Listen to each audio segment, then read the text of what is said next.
This is a good time, especially on the banks of the Ganga, to learn more about Rudram. And I was trying to remember how many times I might have chanted it. So I think I would have chanted it at least 30,000 times without intending to, obviously. But when it becomes a part of one's sadhana, then one does it not with the intention of reaching a goal, but that's what we do. And then you find that you have come a long way. It was around the time of Pujya Swamiji's Mahasamadhi. So when I went for a dip, of course Ganga was roaring, and so I was inside the waters, and it started to rain. So I thought, now should I stay or should I go up? Because there was nobody else around, I was the only one. So I said, okay, I'll stay. And then I just lowered my eyes up till here, so that like I can breathe, but I wanted to see like at the level of the water what happens. Because you just see Shiva Linga everywhere. When the rain drops, it creates that depression, and then it's gone.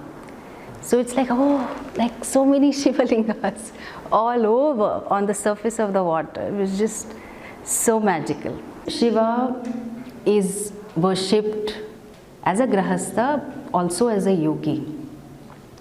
And for those who are pursuing or who have made that commitment to the pursuit of moksha, then we of course recognize Shiva as our teacher. Shiva, we relate to Shiva as our Guru, Dakshinamurti. And therefore, especially for people who are committed to this pursuit, there is a connection. The connection always exists, but there is a discerned, identified connection.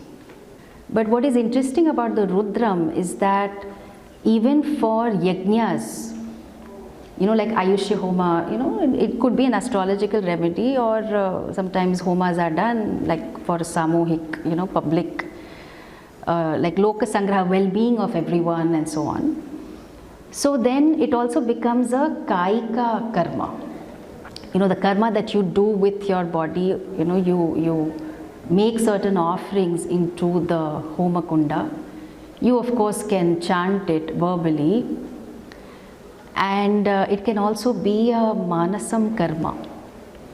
So you dwell on the meaning. In fact, Om Namah Shivaya, that very famous mantra, it features in Sri Rudram. So very, very important part of the Veda.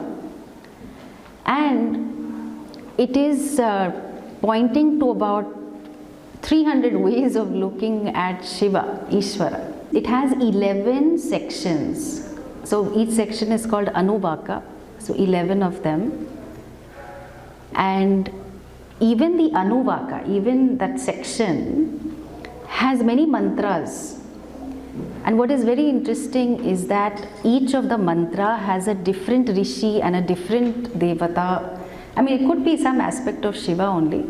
So you see, like, my God, the blessings of all these rishis who saw different aspects of Sri Rudram, which of course are now all put together.